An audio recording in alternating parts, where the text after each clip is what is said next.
Welcome back to Alpha Tactics. We've got a list of top 5 battle rifles today, and we're going to go over them. He's got his own list, I've got my own, and we'll see how they compare up.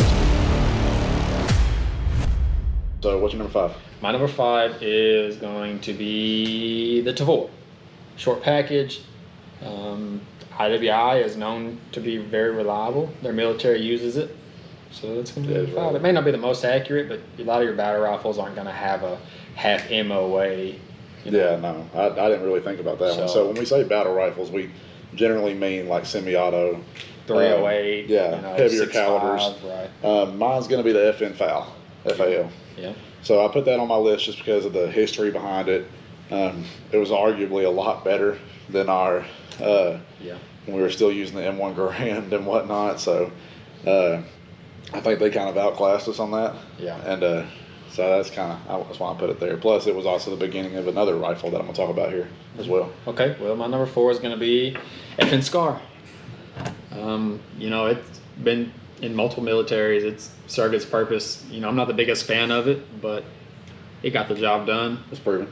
Yeah, definitely proven. So reliable. Yeah. My number 4 is going to be the HK-G3. So HK was really known for that one. That was a very good gun.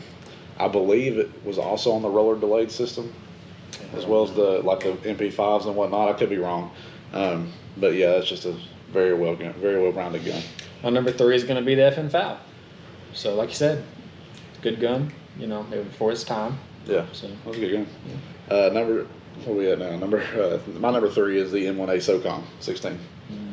So the M1A is a little bit more affordable compared to like the other higher end versions of it, but the SOCOM 16, I like that it's a shorter package with a 308. It's a really good system based off the original M1 Garands with the M1As and whatnot, so I'm pretty happy about that one. 308. Yeah. I think most battle rifles, nowadays they're starting to come out with, 6.5. Yeah, different calibers. But to me a battle rifle needs to be something like a 308. Yeah, of course. So my number 2 is going to be Desert Tech, the MDRX.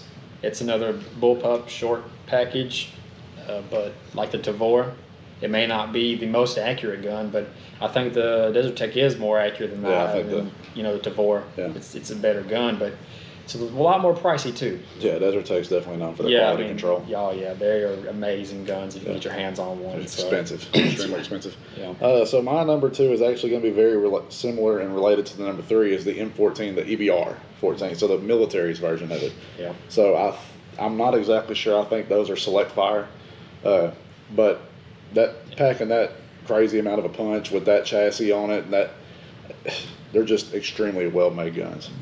Okay. My number 1 is going to be just an AR-10. You can't really beat an AR-10. You can get some, $500, $1,000. You can go all the way up to, building your own $3,000-$4,000 AR-10. You just can't beat them. I didn't put that on my list. I kind of probably should have, but the reason why I didn't, I think, is just because the AR platform is so known. I wouldn't put it as my top. Just because I kind of want to reach out for battle rifles. But I agree with you. It's a good one. Yeah, but name something that's really better than an AR-10. I mean, more versatile. My number 1? No. The SCAR. Absolutely not. So I put this as my number 1. I mean, of course, I'm going to be biased because I own one.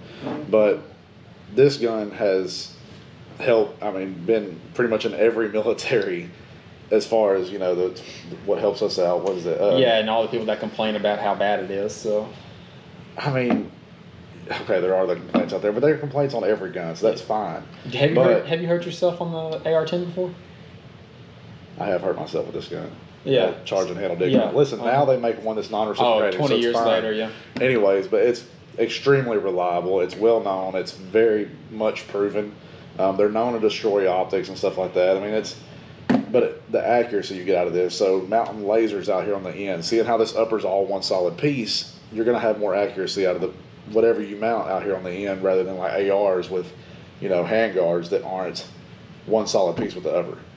You know what I mean? LWRC does a pretty good job with their uppers because they're pretty much mounted in and considered all one piece, but not quite like the SCAR. So that's definitely my number 1. It's just overrated.